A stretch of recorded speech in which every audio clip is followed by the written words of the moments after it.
Steinar Hreiðarsson,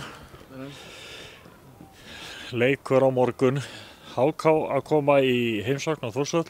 Aðeins að snúa með síðasta leik sem var á móti Fjarðabyggð. Það var eiginlega hörkuleikur.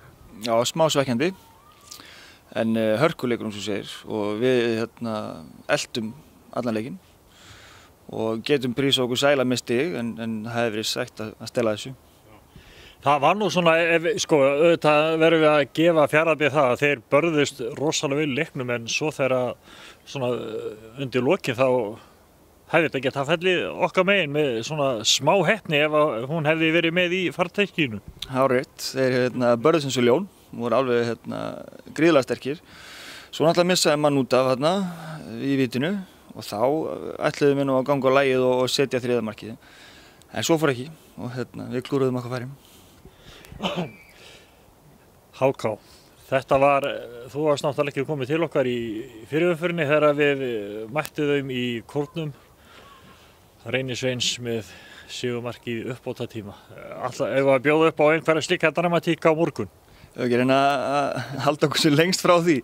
Ég held að við þurftum bara að slípa varnarleikinn okkar og ná að halda hreinu núna í eðskipti og reyna að sigla þessu heim örugt. Maður sér eins og í síðasta leik og vakti athygli hjá mörgum að Gísli Páll er farinn, en Alfons kemur alveg gríðarlega flottur inn, hann smellpassar í hópinn. Hann er rosalega flottur, mikill bolti í þessu strák og við erum svona veltaði fyrir okkur hvort hann eigi að vera bara frekar á kantinum, því hann er svo hættulegur sóknarlega. En það er líka gulls gildi að vera með bakverð sem að getur farið eins og rennilás upp kantinn eins og Gísli Páll gerði. Þannig að við erum spenntir fyrir að sjá hann byrja leik sem verður vonandi og það verður bara gaman að sjá hvernig hann stendur sig. Já, þetta með Alfons, hann náttúrulega þetta strákur sem að getur hlaupið inn í stóran hóp af leikmönnum og eftir klafs þá kemur hann alltaf út með boltan á tánum.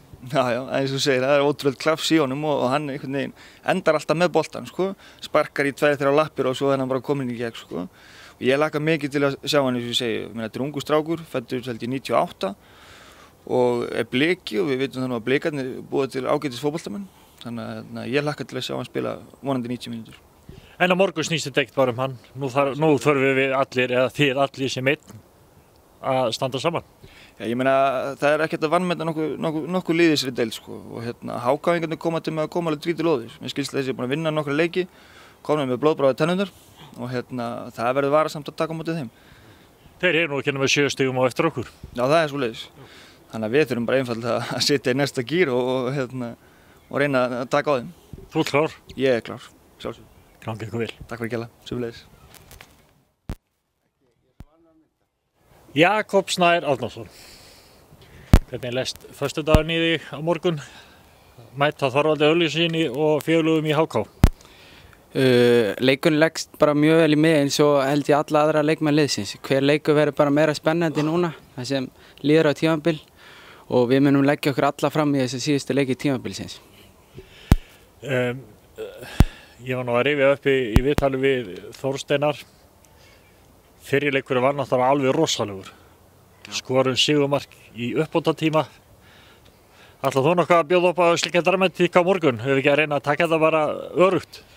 Auðvitað er alltaf gaman fyrir áhorfendur að hafa dramatíkina, en auðvitað viljum við klára leikinn sem fyrst og við leggjum náttúrulega upp leikinn bara eins og Donni hefur lagt upp fyrir okkur og við förum bara í leikinn eins og alla aðra leiki til að vinna þá. Það er krafa hérna í þorpinu eins og sjálfsagt hjá öllum öðrum liðum að vilja sigur og ekki síst á heimavelli, þannig að núna er ekkert annað en sigur sem kemur til greina. Nei, nákvæmlega. Núna síðustu leiki tímabils eru afar mikilvægir og hvert stig skiptir máli og bara eins og líður á tímabilinu og markatala líka, þannig að við viljum klára leiki sem fyrst og með sem stæðstu muni eins og við getum. Þetta hefur nú spilast ágætlega fyrir okkur í undanförnum leikjum. Við vorum samt pínu svekktir með síðasta leik að fá ekki meira heldur en þetta eina stig á móti í Fjarðabyggð. Já, klárlega. Við kannski byrjum leikin ekkert sérstaklega vel og erfiður völlur, ósléttur og svoleiðis. komum okkur inn í leikinn og í lok leiks þá áttum við ekkert skilja annað en 3 stig og vorum bara óheppnir að ná ekki að klára það þá frekar en annan daginn. Það búið og gert og þannig að það bara morgundagurinn sem skiptir máli og við náttúrulega hvetjum áhorfendur til að fjölmenna á völlinn. Já, alveg klárlega. Núna þurfum við allan stuðning að halda til að vinna restina af leikjunum á tímabilinu og við ætlum klárlega að gera það og leggjum okkar alla fram í það. Þú vilt klára þig langar í sigur? Já, klárlega. Gangi ykkur vel. Takk.